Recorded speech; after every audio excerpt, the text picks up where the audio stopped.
सनातन धर्म में प्रारंभ से ही गुरुओं के सम्मान की परंपरा रही है।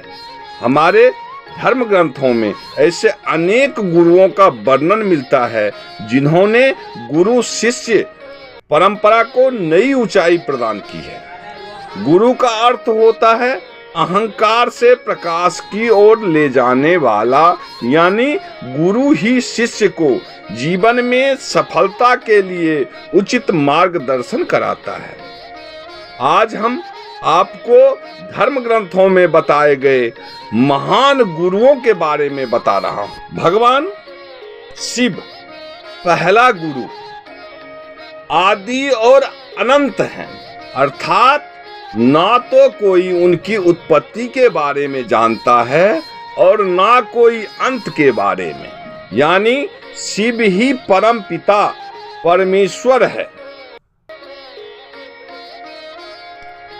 अगर कहा जाए कि भगवान शिव सृष्टि के प्रथम गुरु हैं तो कोई अतिशयोक्ति नहीं होगी।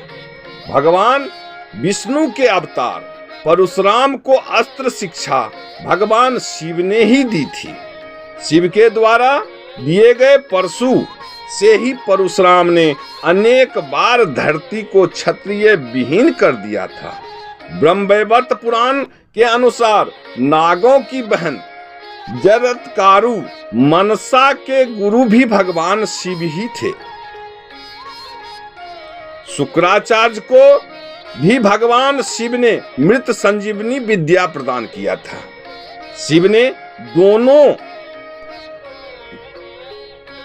देव और दानवों दोनों के गुरु थे। दानवों के गुरु शुक्राचार्य को मृत संजीवनी विद्या सिखाई थी। एक बार देवता और दानव में भीषण युद्ध हुआ था। देवता जितने भी राक्षसों का वध करते, शुक्राचार्य मृत संजीवनी विद्या से उन्हें पुनः जीवित कर देते। यह देख भगवान शिव ने शुक्राचार्य को निगल लिया तथा युद्ध समाप्त होने के बाद पुनः बाहर निकाल दिया। शिव के द्वारा पुनः उत्पन्न होने से ही माता पार्वती ने शुक्राचार्य को अपना पुत्र माना। दूसरा गुरु है देव गुरु बृहस्पति। देवताओं के गुरु बृहस्पति है। महाभारत के आदि पर्व के अनुसार बृहस्पति महर्षि अंगिरा के पुत्र हैं। ये अपने ज्ञान से देवताओं को उनका यज्ञ भाग या हवि प्राप्त कराते हैं। असुर एवं दैत्य यज्ञ में विघ्न डालकर देवताओं को छीन कर हराने का प्रयास करते रहते हैं। देवगुरु बृहस्पति रक्षोग्र मंत्र का प्रयोग कर देवताओं का पोषण एवं रक्षण करते हैं तथा दैत्यों से देवता की रक्षा करते हैं। धर्म ग्रंथों के अनुसार एक बार देवराज इंद्र किसी कारणवश स्वर्ग छोड़कर चले गए। उनके स्थान पर राजा नहुस को स्वर्ग का आधिपत्य सौंपा गया।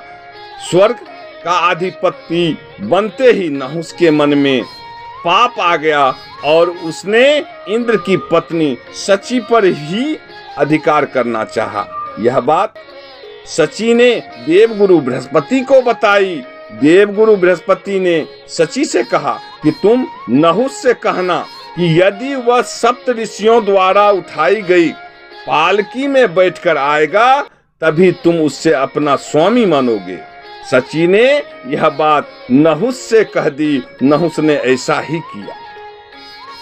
सप्तऋषि जब पालकी उठाकर चलने लगे तभी नहुस ने एक ऋषि को लात मार दी। क्रोधित होकर अगस्त ऋषि ने उसे उसी समय स्वर्ग से गिरने का श्राप दे दिया। इस प्रकार देवगुरु बृहस्पति की सलाह से शची का पतिव्रत धर्म बचा रहा। तीसरा गुरु है शुक्राचार्य। शुक्राचार्य दैत्यों के गुरु है। ये भृगु ऋषि तथा हिरण्यकशिपु की पुत्री दिव्या के पुत्र है। इनका जन्म का नाम शुक्र उन्नस है। इन्हें भगवान शिव ने मृत संजीवनी विद्या का ज्ञान दिया था, जिसके बल पर यह मृत दैत्यों को पुनः जीवित कर देते थे। धर्म ग्रंथों के अनुसार भगवान विष्णु नेवान अवतार में जब राजा बलि से 3 पग भूमि मांगी, तब शुक्राचार्य सूक्ष्म रूप में बलि के कमंडल में जाकर बैठ गए, जिसके पानी बाहर ना आए और बलि भूमि दान का संकल्प ना ले सके। तब वामन भगवान ने बलि के कमंडल में एक तिनका डाला, जिससे शुक्राचार्य की आंखें फूट गई। इसीलिए इन्हें एकाक्ष यानी एक आंख वाला भी कहा जाता है। चौथा गुरु है परशुराम। परशुराम महान योद्धा व गुरु थे। ये जन्म से ब्राह्मण थे, लेकिन इनका स्वभाव क्षत्रियों जैसा था। धर्म ग्रंथों के अनुसार ये भगवान विष्णु के अंशावतार थे। इन्होंने भगवान शिव से अस्त्र शस्त्र की शिक्षा प्राप्त की थी। इनके पिता का नाम जमदग्नि तथा माता का नाम रेणुका था। अपने पिता की हत्या का बदला लेने के लिए इन्होंने अनेक बार धरती को क्षत्रिय से विहीन कर दिया था। भीष्म, द्रोणाचार्य व कर्ण इनके महान शिष्य थे। महाभारत के अनुसार कर्ण परशुराम का शिष्य था। कर्ण ने परशुराम को अपना परिचय एक सूत पुत्र के रूप में दिया था। एक बार जब परशुराम कर्ण की गोद में सिर रखकर सो रहे थे, उसी समय कर्ण को एक भयंकर कीड़े ने काट लिया। गुरु की नींद में विघ्न न आए यह सोचकर कर्ण दर्द सहते रहे, लेकिन उन्होंने परशुराम को नींद से नहीं उठाया। नींद से उठने पर जब परशुराम ने ये देखा तो वे समझ गए कि कर्ण सूतपुत्र नहीं बल्कि क्षत्रिय है। तब क्रोधित होकर परशुराम ने कर्ण को श्राप दिया कि मेरी सिखाई हुई शस्त्र विद्या की जब तुम्हें सबसे अधिक आवश्यकता होगी, उस समय तुम वह विद्या भूल जाओगे। इस प्रकार परशुराम के श्राप के कारण ही कर्ण की मृत्यु हुई। पांचवा है गुरु महर्षि वेदव्यास। धर्म ग्रंथों के अनुसार महर्षि वेदव्यास भगवान विष्णु के अवतार थे। इनका पूरा नाम कृष्णद्वैपायन था। इन्होंने ही वेदों का विभाग किया, इसीलिए इनका नाम वेद व्यास पड़ा। महाभारत जैसे श्रेष्ठ ग्रंथों की रचना भी की महर्षि वेदव्यास ने ही की है। इनके पिता महर्षि पराशर तथा माता सत्यवती थी। पैल, जैमिन, वैशंपायन, सुमंत मुनि, रोमहर्षण आदि महर्षि वेदव्यास के महान शिष्य थे। इनके कथा कुछ इस प्रकार है। वेदव्यास जी के वरदान से हुआ था कौरवों का जन्म। एक बार महर्षि वेदव्यास हस्तिनापुर गए। वहां गांधारी ने उनकी बहुत सेवा की। उसकी सेवा से प्रसन्न होकर महर्षि ने उसे 100 पुत्रों की माता होने का वरदान दिया। समय आने पर गांधारी गर्भवती हुई, लेकिन उसके गर्भ से मांस का गोला पिंड निकला। गांधारी उसे नष्ट करना चाहती थी। यह बात वेदव्यास जी ने जान ली और गांधारी से कहा कि वह 100 कुंडों का निर्माण करवाएं और उसे घी से भर दे। इसके बाद महर्षि वेदव्यास ने उस पिंड के 100 टुकड़े कर उन्हें अलग अलग कुंडों में डाल दिया। कुछ समय बाद उन कुंडों से गांधारी के 100 पुत्र का उत्पन्न हुए। छठा गुरु है वशिष्ठ ऋषि। वशिष्ठ ऋषि सूर्यवंश के कुल गुरु थे। इन्हीं के परामर्श पर राजा दशरथ ने पुत्रेष्ठी यज्ञ किया था, जिसके फलस्वरूप भगवान श्री राम, लक्ष्मण, भरत व शत्रुघ्न का जन्म हुआ था। भगवान राम ने सारी वेद वेदांगों की शिक्षा वशिष्ठ ऋषि से ही प्राप्त की थी। श्री राम के वनवास से लौटने के बाद इन्हीं के द्वारा उनका राज्याभिषेक हुआ और राम राज्य की स्थापना संभव हो सकी। इन्होंने वशिष्ठ पुराण, वशिष्ठ श्राद्ध कल्प, वशिष्ठ शिक्षा आदि ग्रंथों की रचना भी की थी। ब्रह्मतेज से हराया था विश्वामित्र को। इसके कथा इस प्रकार है। एक बार राजा विश्वामित्र शिकार खेलते खेलते बहुत दूर निकल आए। थोड़ी देर आराम करने के लिए ऋषि वशिष्ठ के आश्रम में रुक गए। यहाँ उन्होंने कामधेनु नंदनी को देखा। नंदनी गाय को देख विश्वामित्र ने वशिष्ठ से कहा, यह गाय आप मुझे दे दीजिए, इसके बदले आप जो चाहे मुझसे मांग लीजिए। लेकिन ऋषि वशिष्ठ ने ऐसा करने से मना कर दिया। तब राजा विश्वामित्र नंदनी को बलपूर्वक अपने साथ ले जाने लगे। तब ऋषि वशिष्ठ के कहने पर नंदनी ने क्रोधित होकर विश्वामित्र सहित उनकी पूरी सेना को भगा दिया। ऋषि वशिष्ठ का ब्रह्मतेज देखकर विश्वामित्र को बड़ा आश्चर्य हुआ और उन्होंने भी अपना राज त्याग दिया और तप करने लगे। सातवां गुरु है गुरु संदीपनी। महर्षि संदीपनी भगवान श्री कृष्ण के गुरु थे।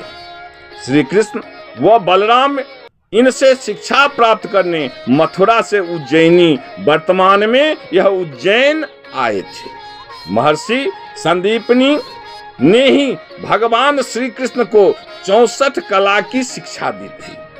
भगवान श्री कृष्ण ने ये कलाएं 64 दिन में सीख ली थी। मध्य प्रदेश के उज्जैन शहर में आज भी गुरु संदीपनी का आश्रम स्थित है। एक कथा के अनुसार गुरु दक्षिणा श्री कृष्ण से मांगे थे अपने पुत्र।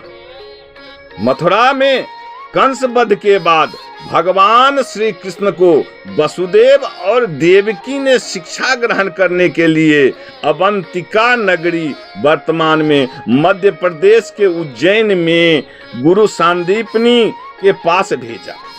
शिक्षा ग्रहण करने के बाद जब गुरु दक्षिणा की बात आई तो ऋषि संदीपनी ने कृष्ण से कहा कि तुमसे क्या मांगू, संसार में कोई ऐसी वस्तु नहीं जो तुमसे मांगी जाए और तुम ना दे सको।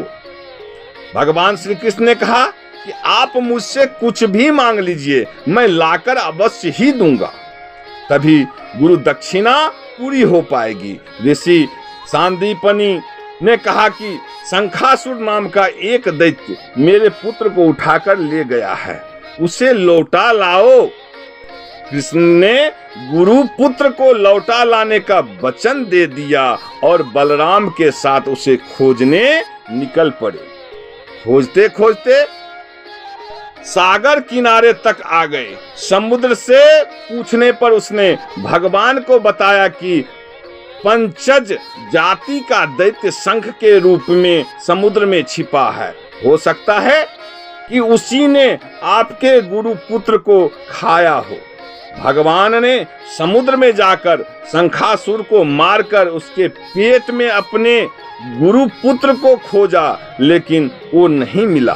शंखासुर के शरीर का शंख लेकर भगवान यमलोक गए।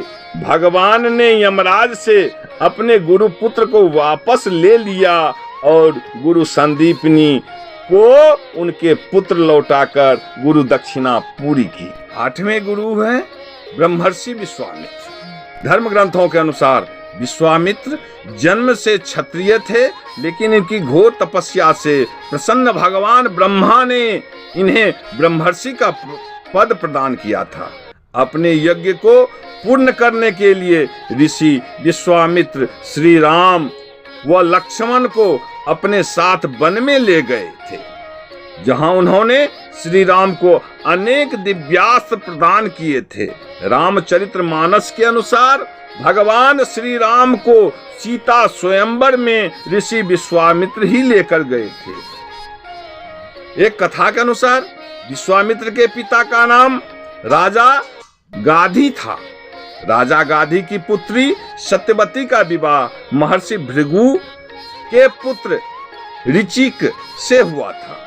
विवाह के बाद सत्यवती ने अपने ससुर महर्षि भृगु से अपने और अपनी माता के लिए पुत्र की याचना की। तब महर्षि भृगु ने सत्यवती को 2 फल दिए और कहा कि ऋतु स्नान के बाद तुम गुल्लर के वृक्ष का तथा तुम्हारी माता पीपल के वृक्ष का आलिंगन करने के बाद ये फल खा लेना। किंतु सत्यवती व उनकी मां ने भूलवश इस काम में गलती कर दी थी। यह बात महर्षि भृगु को पता चल गई। तब उन्होंने सत्यवती से कहा कि तूने गलत वृक्ष का आलिंगन किया है, इसीलिए तेरा पुत्र ब्राह्मण होने पर भी क्षत्रिय गुणों वाला रहेगा और तेरी माता का पुत्र क्षत्रिय होने पे भी ब्राह्मण की तरह आचरण करेगा। यही कारण था कि क्षत्रिय होने के बाद भी विश्वामित्र ने ब्रह्मर्षि को पद प्राप्त किया। 9वें गुरु द्रोणाचार्य। द्रोणाचार्य महान धनुर्धर थे। उन्होंने ही कौरव और पांडवों को अस्त्र शस्त्र की शिक्षा दी थी। महाभारत के अनुसार द्रोणाचार्य देवगुरु बृहस्पति के अंशावतार थे। इनके पिता का नाम महर्षि भारद्वाज था। द्रोणाचार्य का विवाह शरद्वान की पुत्री कृपि से हुआ था। इनके पुत्र का महान अश्वस्थामा था। महान धनुर्धर अर्जुन इनका प्रिय शिष्य था। एक पौराणिक कथा के अनुसार एक बार गुरु द्रोणाचार्य नदी में स्नान कर रहे थे।